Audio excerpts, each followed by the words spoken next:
empowered people make informed decisions that lead to living a life without regret. This is Sarah Kaki and Shauna Woods from Atlanta Divorce Law Group, and this is the Happily Ever After Divorce Podcast. Welcome to another episode of the Happily Ever After Divorce Podcast. This is Sarah Kaki with the Atlanta Divorce Law Group, joined by our very own managing partner, Shauna Woods. Shauna, today we are going to talk about different styles of parenting. And I think there's many different lingo out there, helicopter parent, tiger mom, I believe that's a phrase, overparenting. But I think one thing you and I both believe in, with every color we have in our lives, main one that you and I share is motherhood. Yes. And we're coming at this from that place, not necessarily as parenting coaches or child psychiatrists or psychologists, just two women professionals in a family law firm who are also happen to be moms and parents. What we really want to hone in on is the idea of servant leadership in parenting. So before we head there, let's talk about the other styles of parenting. What is a helicopter parent? I don't know if this is the technical term for helicopter parent, but basically when you think of a helicopter parent, is a parent who is constantly hovering, right, around the child, in that they don't allow them to really experience childhood in that curiosity way or that way of bumping your own elbows, right? I've always said you have to bump your own elbows and scrape your own knees in order to learn not to do that. And a helicopter parent really stops the process, right? Because they have a bubble around their child and they're making sure that their child has the easiest path possible, which ultimately results in a person who doesn't know how to navigate the difficult times. Right. So now juxtaposing that with servant leadership. Servant leadership is a phrase you usually hear in business and leadership terms. What does it mean in a very general way? It means giving somebody you are responsible for their growth, for their development, and helping them produce a certain result in a professional setting, giving them the tools, the resources, and the leadership for them to grow and achieve and contribute to the organization. Not stopping the process of their growth, just like you just mentioned in helicopter parenting, is one of the biggest lessons of servant leadership. So it means asking a lot of good questions. It means asking them, how can I support you in this, versus having the answers, versus, oh, you're having a difficulty with this? Don't worry. I'll take it off your hands. I'll take it off your plate. I'll fix it for you. We're both laughing because it's a common tendency amongst us fixers, isn't it? Well, it's a common tendency amongst us fixers. And I also think that when people hear the term servant leadership, they think of it backwards, in that we're just supposed to give them the answers. Right. We're supposed to give them the easy way. And in fact, it's the opposite. I was thinking in particular about a particular attorney at another firm that was very young and would run into my office and ask me the question. And I'd ask him, which statute is he pulling? Yeah. And what's his Westlaw password? And if he wants to go discuss what he thinks that means afterwards, I'm welcome, I'm willing to do that. But it is not giving somebody the easy answer, because what's the point of that? Yes, it's that teaching them how to fish for themselves process. And servant leadership is actually a lot about holding somebody accountable, because once you know that you've given them the processes, the infrastructure, you've given them the tools, the resources that you are responsible to them for, then you understand that next step is to hold them accountable to those results. Actually, not holding them accountable would be the unkind thing to do, because that's when you're stopping their growth. You're stopping their development. Because part of our growth and development is hitting our head and failing, and nobody's shielding us from that. So are we starting to see the parallels with parenting in this? Absolutely. And it's not as if we're letting our 2-year-old run around and touch fire. For sure. Right. But we're definitely letting them run around. Right. Well, I think the important part of that also is there is an age where I believe you're 100% responsible for them, right? Where when you have an adult child, if you are running around into the fire, at that point, you are responsible for those consequences. If I've taught you what fire does, if I've given you all the knowledge and all the tools, and you are a healthy individual with a healthy mind, you should understand the consequences of that. And that's the part where parenting is possibly obviously different than business, because a child has some early phases in life where they don't know the consequences of their actions. So we kind of have to do more of that shielding from the pain as much as we can. But at some point that flips, right? Where we have to let them see the natural consequences. Absolutely. Your youngest is 2. I call that the suicide watch. Yes. No matter what they're doing something that's about to kill themselves. But the idea of you letting them grow through the pain. Yes. Right. And not protecting them from all of the emotions is so very important, right? Because if we take on all of the responsibility for their lives, for them making good grades, right? And we see this a lot, is a parent will want to come in and do that project, right? Like, well, I'm just going to fix their homework a little bit. And then they get the A, they don't get the education. Right. Well, I think that pain is one of the greatest catalysts to growth. Pain is actually meant for growth. I mean, biologically speaking, we talk about growing pains, correct? It hurts, physically hurts when you're growing. And to cheat somebody of pain, it's truly cheating them. You know, again, I keep going back to David Nagel because he's just such a wonderful man with so much wisdom. He once said to me, your most powerful day is your most painful day. And it couldn't be more true. And as parents, if we steal those moments from our children, we are leaving them, when we're gone, somebody that cannot handle anything, is not resilient to cope. It's funny, and it's not. We think so much alike, Sarah, and it's not shocking that I was thinking the same thing. Actually driving in here today about the growing pains and what we have to do. It is a natural part of life. For instance, even now, I jokingly said I've gone back to the gym and I'm having growing pains. And I'm having the pains. I'm sore, but that's the part of it that you need to be. Right? Because you're working through the things that you need to work through to get to the result that you need to get to. And if you cheat yourself, that's just what you did. You cheated yourself. And when you cheat your children, you are stealing an adulthood from them, because now they're going to have to learn at adulthood what they should have learned as a child. Yes. And they're not going to be set up for success. Our whole goal for our children should be to set them up for a successful adulthood and successful life, and living your child's life, which is what you do when you prevent them from failing in school, when you prevent them from learning from their mistakes, is simply setting them up to an entitlement that the world is going to catch them when it's not. You know, the other part of it is, whether it's your child or somebody you dearly care about and want to take care of, every one of us has a journey in this life. Yeah.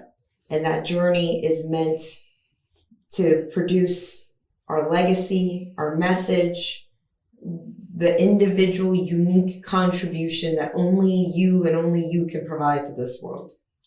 And when you get involved and you disrupt that journey in order to keep somebody safe, you've basically intervened into their universal message they're supposed to provide here. Yeah. And no place is it more harmful, I think, than when parents do it with their children. Well, absolutely. And then it also intermeshes, not just in that child's journey, but also in that parent's journey. Yes. Right? Because the parent has now given up on their own journey, which may include parenthood, but that shouldn't always be the sole focus. Because when your sole living is to protect your child, is to oh, I have to run my child's backpack to him. He forgot it at school. Mm-hmm. Not only is that your journey throughout the day, that is your journey in life, you're stealing their journey, right? And you mentioned David Nagel. I listen to the Happiness Lab. Yeah. And it is one of my favorite podcasts. They did a recent one on happy parent, happy child, speaking specifically about when you give up your being to only be a parent, that you are becoming not only miserable, but you're stealing that, you're reliving a childhood through your children. Well, you're giving them a shell of a person. And living through vicariously through your children, this is such an important point, because pain is a relative thing. Not everybody identifies pain as the same thing as pain.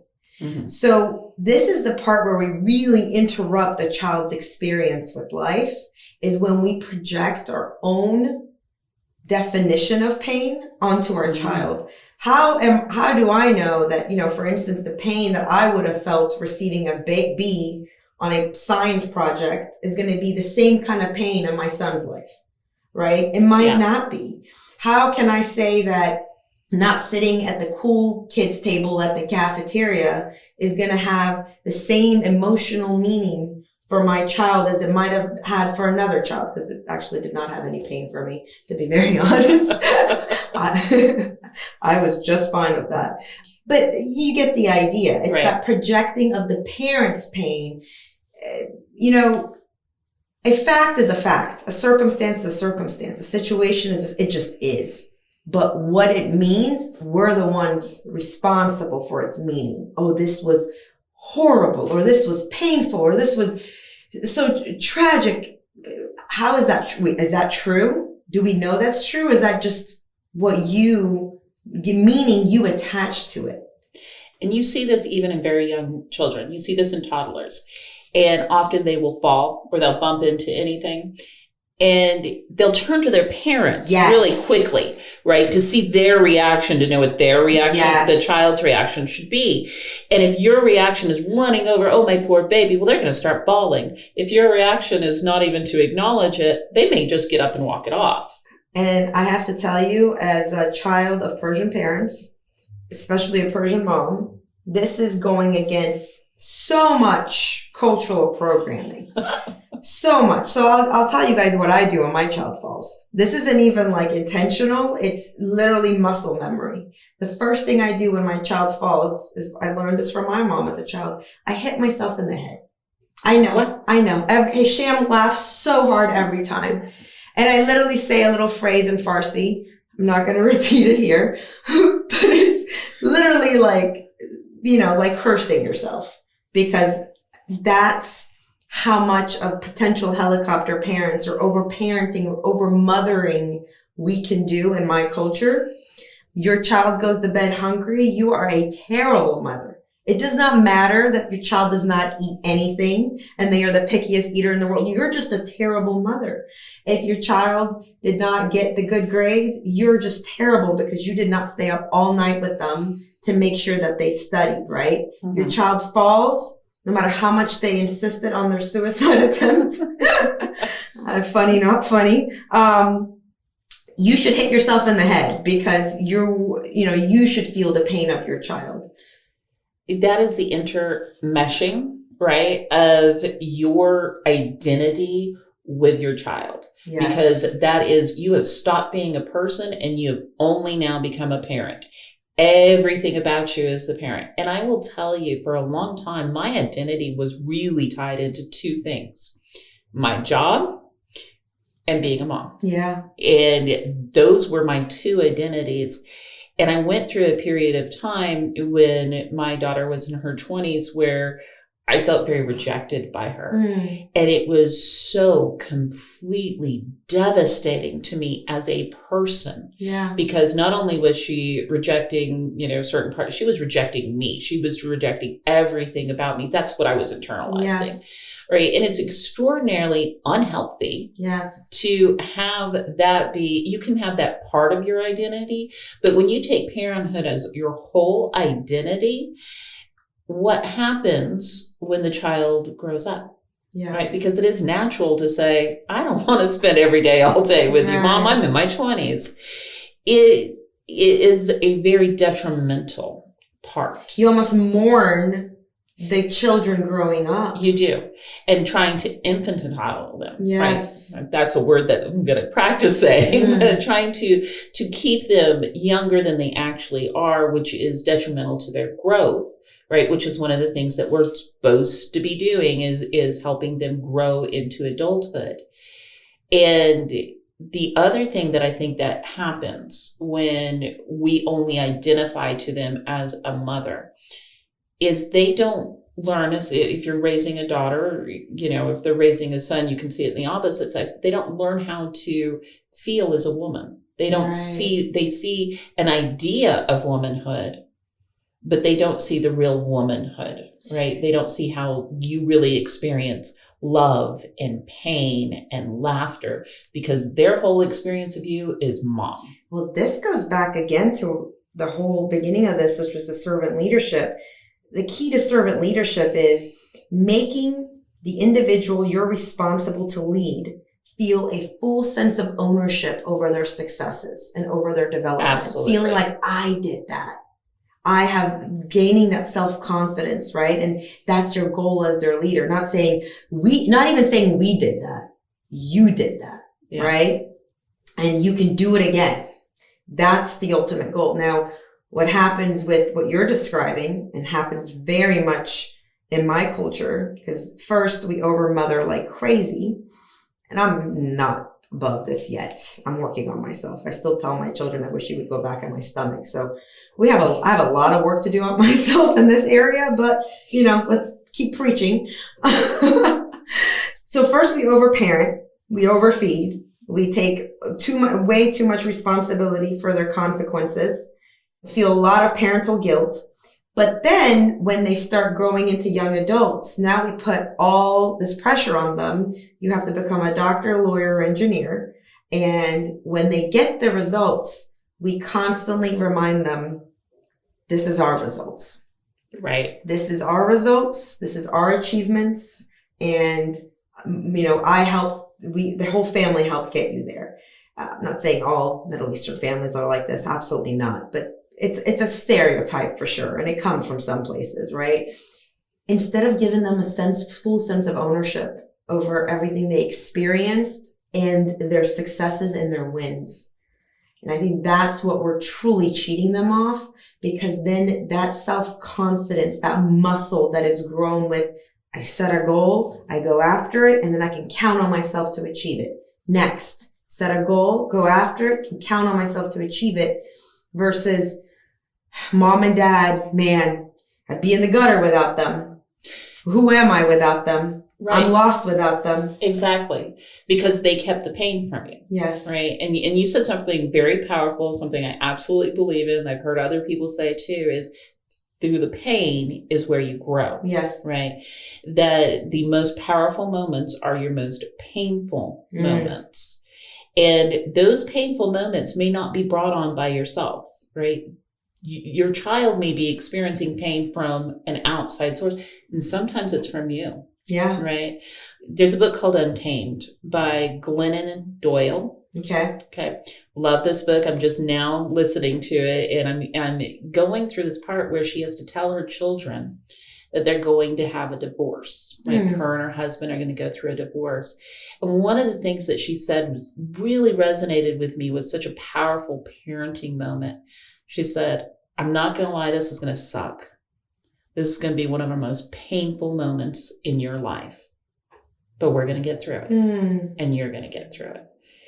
And just acknowledging that this is going to hurt. Yes. But we're going to be able to overcome it. And I think too many times when people are telling their children, they're going through a divorce or they're going to get a divorce, they don't acknowledge the pain that the children are going to feel and say, I'm sorry that this pain's going to cause, but I can't not cause this pain. This is what's best for the family. Yes. That's so powerful. Amazing. Untamed by Glennon, Glennon Doyle. And I highly recommend it for anybody who's going through any kind of major life changes on how to communicate with your children. Wonderful. Thank you, Shauna. Thank you. Thanks for listening to the Happily Ever After Divorce podcast. If you'd like to learn more, go to atlantadivorcelawgroup.com/resources.